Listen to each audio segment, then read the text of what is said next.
Think about your bin in your house and how quickly you fill it. Then think about your village or your street. And then think about that city as a whole. Every single day or every time you put that bin out, millions and millions and now billions and billions. That waste is so vast that if everybody decided to change their perception on it and reduce it by even half, the amount on a global scale is astronomical. The generation above us are like, well, why should we change the way we farm? It's worked for us for the last 50 years. And it's like, well, actually, it's not working. They can see that.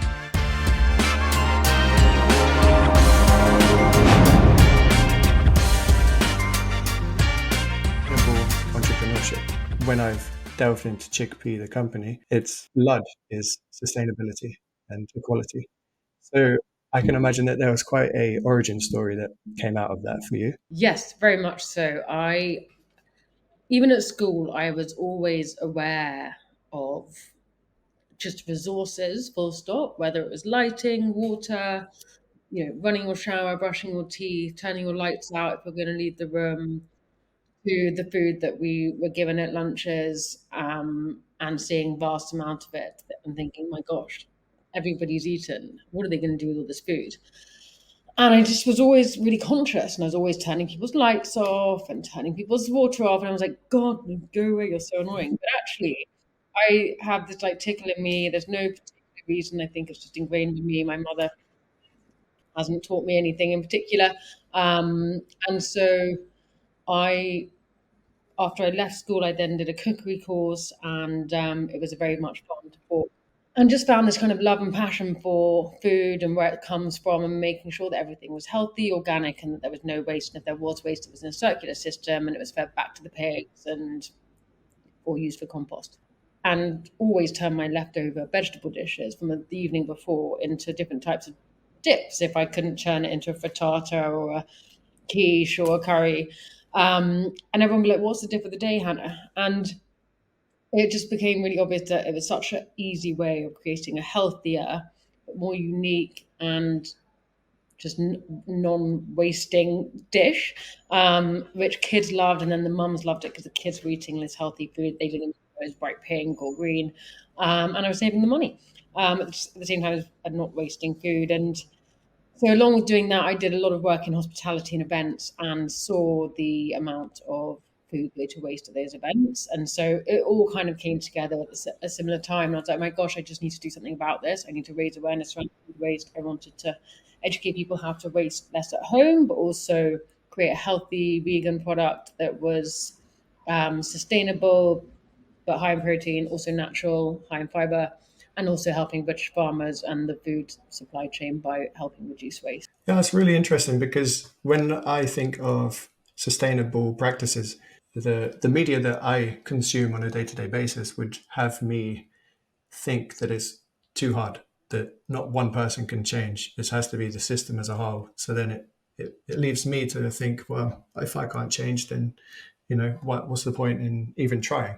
There's a great stat that I was sent, and it was stating just that. And I found this so frustrating at university because everyone was like, well, it doesn't matter if I throw this away, it's not going to make a difference. I was like, think about your bin in your house and how quickly you fill it. Then think about your village or your street. And then think about that city as a whole.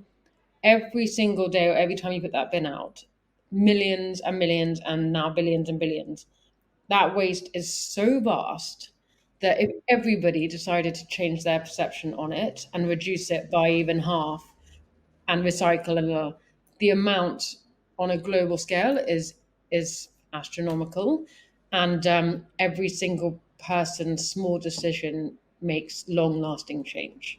And so that's why everything that you do as an individual is so important and usually drives that change. And do you think it comes down to education of the person? The individual and realizing that they make a difference.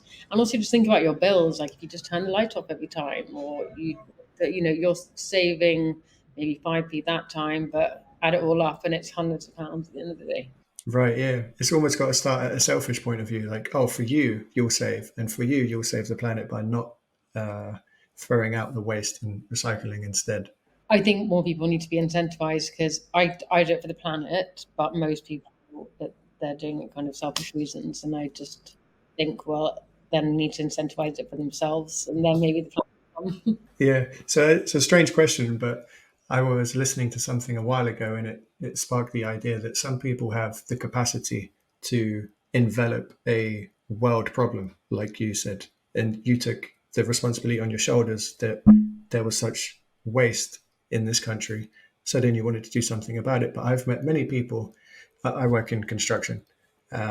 So my industry is quite, I say, concrete, stuck in its ways. And there are many people that don't have that capacity. When I speak to them about other ethical practices, they just there's something about them. Maybe it's that they're older in the generation, so they're not quite as plastic minded.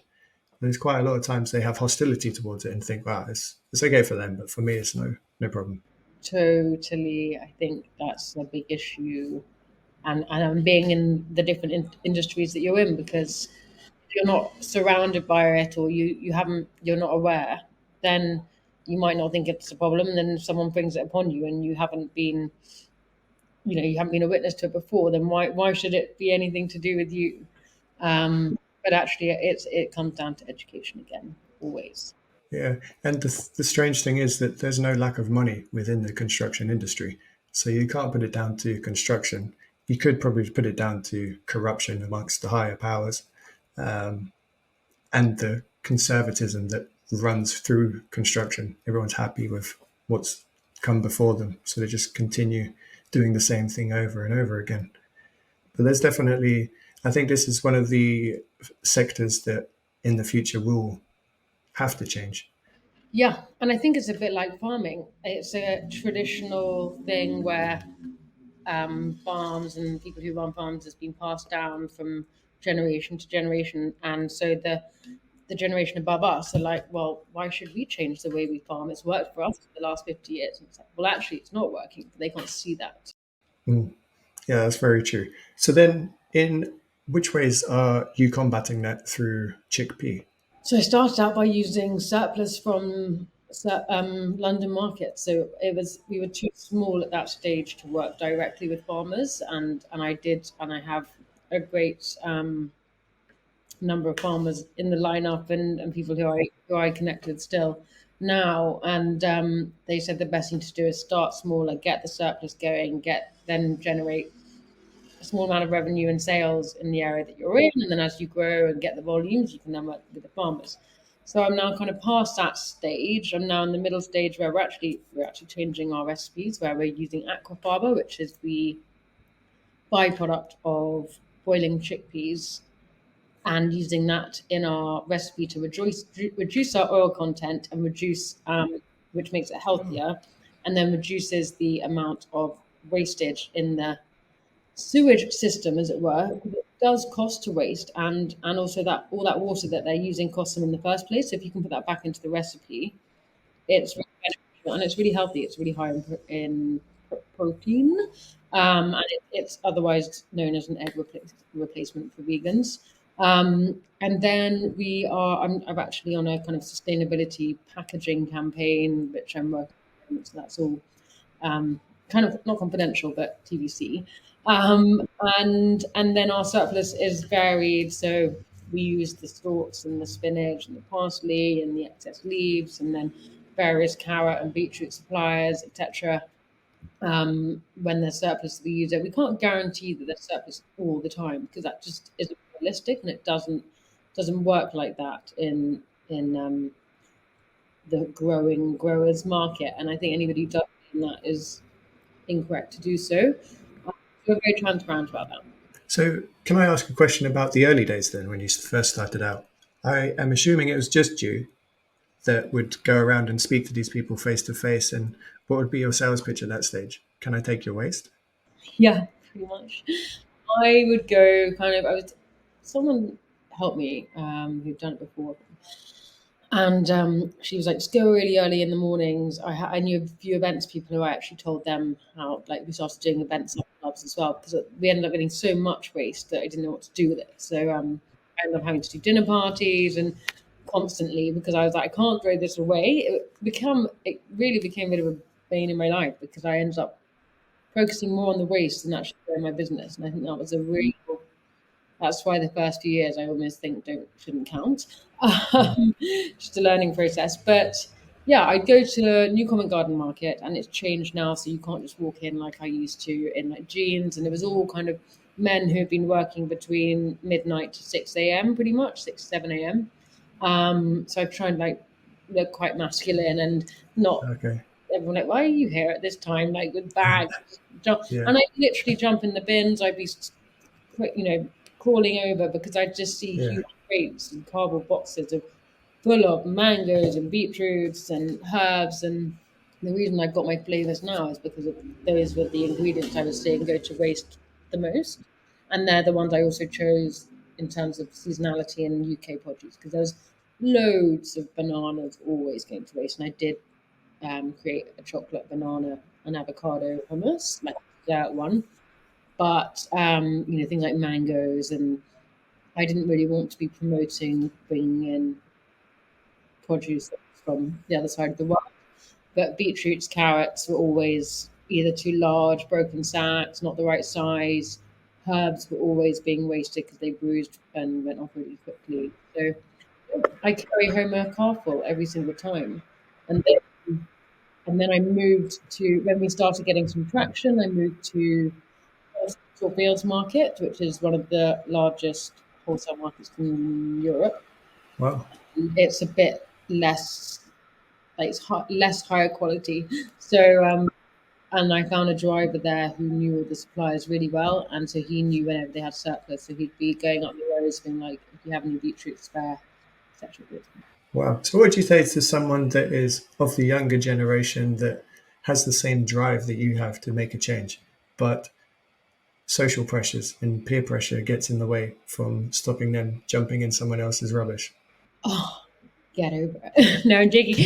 Get I over it. mean, you kind of got to own it because I did, and it then meant that I had the right people around me who believed in what I was doing.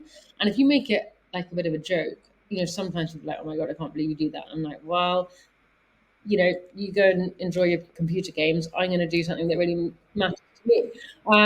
And I did own it, and people kind of found it funny in the end. And I think that has given me the reputation I have today, and I just have to laugh at it. But it meant that I had the right kind of intern because she was so passionate about what I was doing and loved it that we went up. There are also roads in London who have markets in the week, and I live by one, so we'd go and get waste from there as well.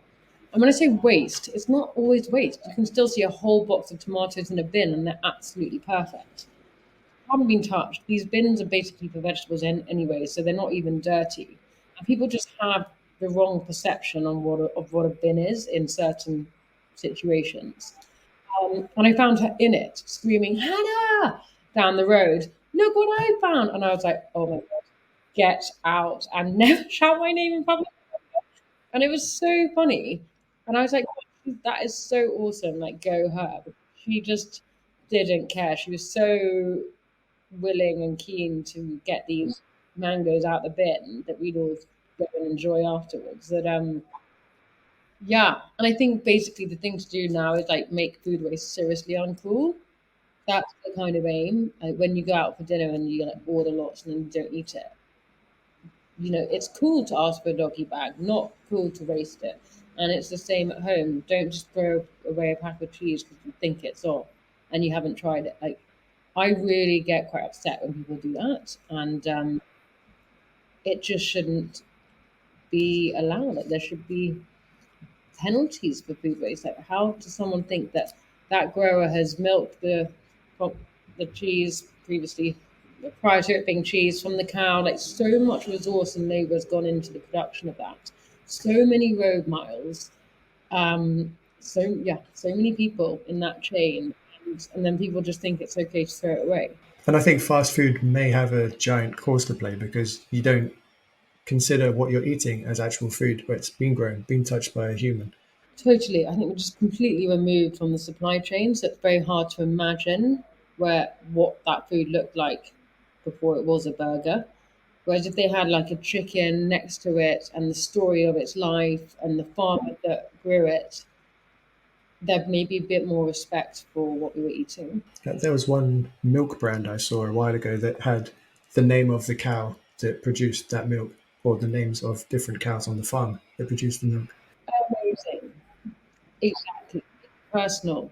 That makes all the difference. Again, back in the early stages, you're dumpster diving, but clean dumpsters.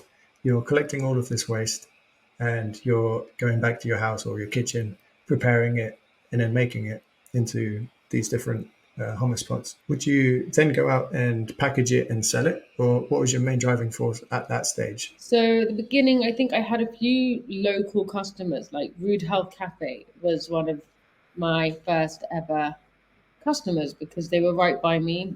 I got to know the founder of Rude Health. I got to know people in the cafe, and I was like, this is a great place to, and that amongst other, there must have been five, and I think I started supplying Fortnum and Mason as well, and I would cycle there. So I would make the hummus at home. I did a lot of events as well before I started doing cafes. I would only go to the market and produce when I had a big event and I knew it was a consumer trade show where I had the opportunity to get the different flavors in front of them, get their feedback on what worked, what needed tweaking, and then I'd have all my packaging and do it all there, exactly prepare it in the run up to the weekend when the event was, and then it would be working during the week, tweaking, getting my branding ready, ordering more pots, applying to more events, applying, trying to get distributors on board, trying to find a manufacturer, trying to get feedback from my applications to Whole Foods, etc. And it was like step by step. And then I got Fortnum's, and then I'd make for them. I'd deliver on my bicycle once a week to the back entrance.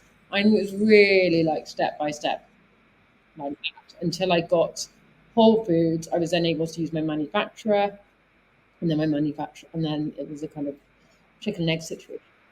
And when you say manufacturer, what do you mean by that? Is that the supplier, the producer of the containers, or They produced my hummus for me because making it when you kind of scale up to your first larger customer, it's basically impossible to do it at home.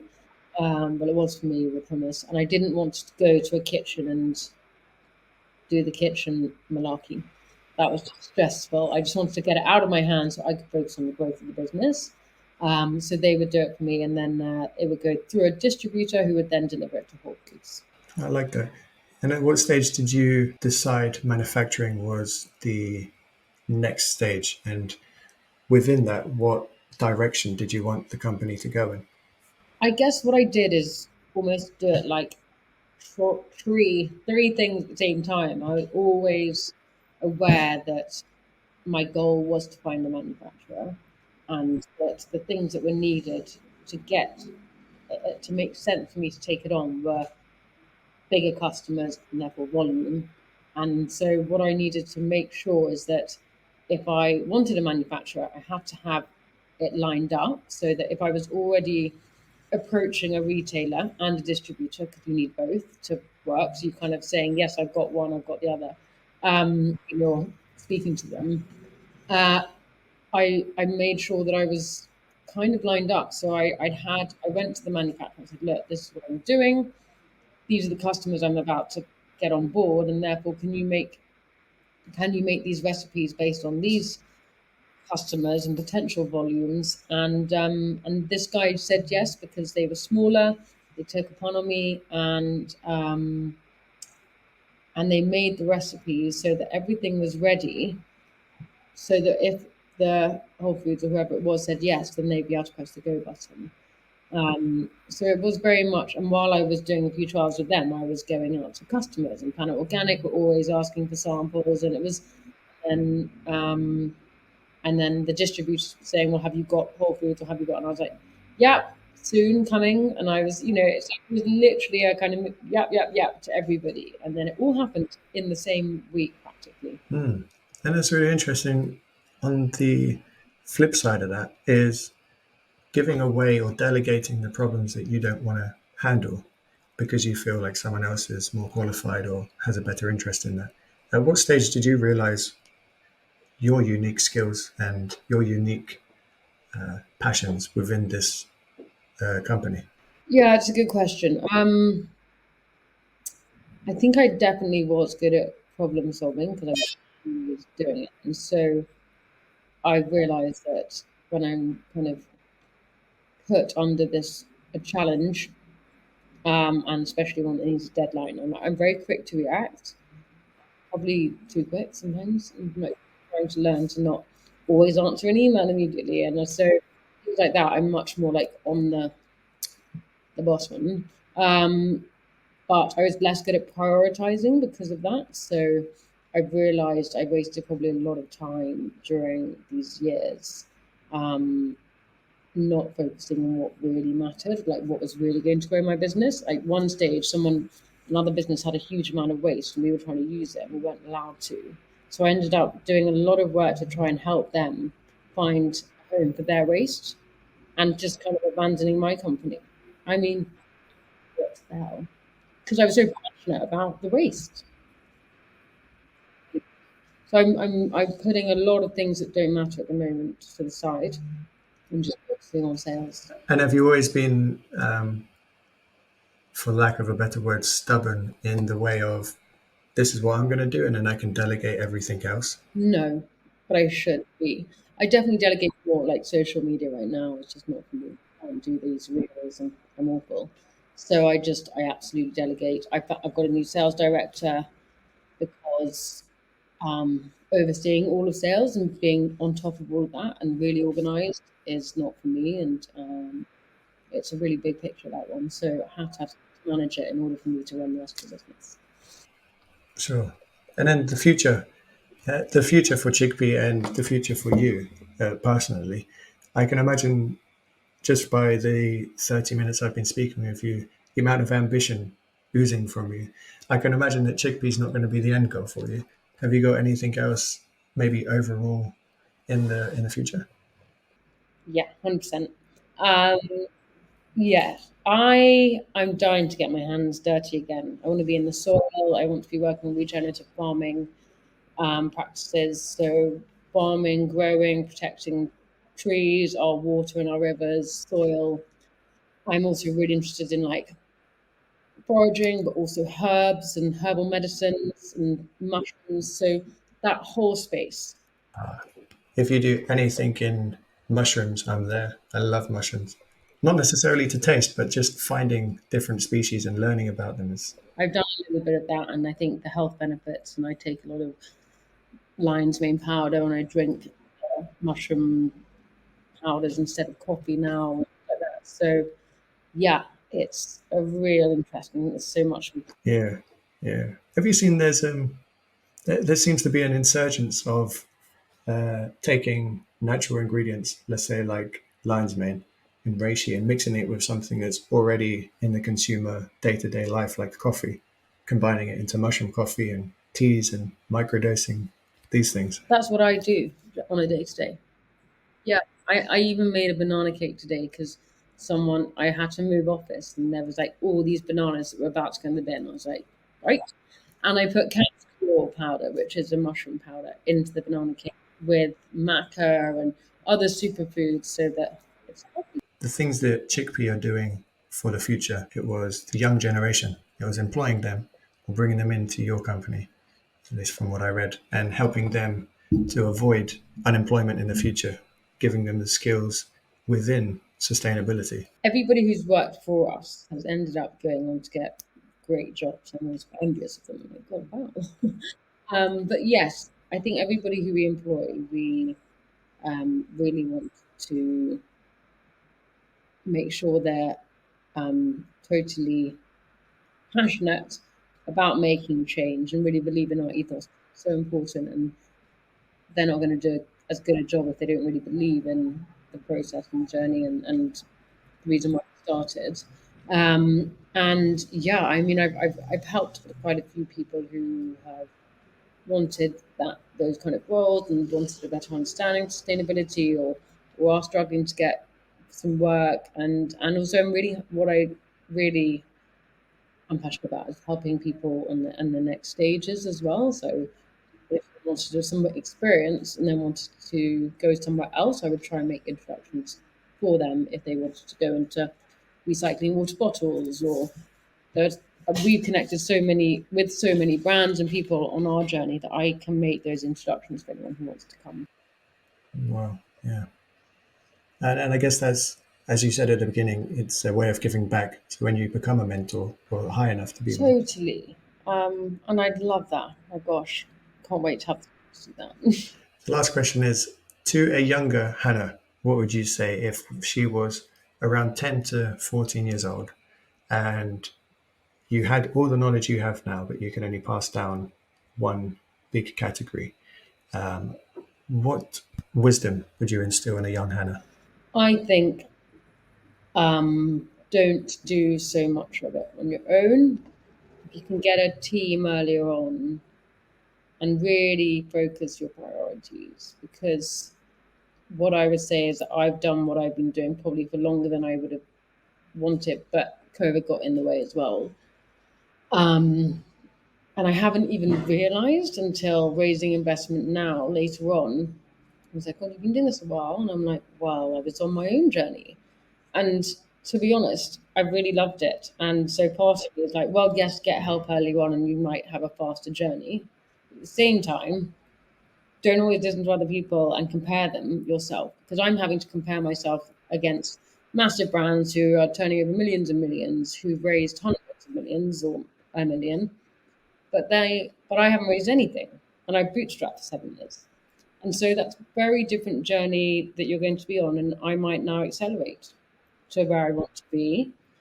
So I would say know where you want to be in how many years time, because then you should get the advice from somebody to say, well, actually, if you need to get here and you want to do it in 7 years, then you need to get a team on early and really know that you're going to get that traction. But if you're not sure and you want to do it alone and learn, and then just make sure your priorities are really straight and enjoy the journey and don't compare yourself to others. That's beautiful. I think that's a perfect way to end. So thank you very much for your time, Hannah. Thank you.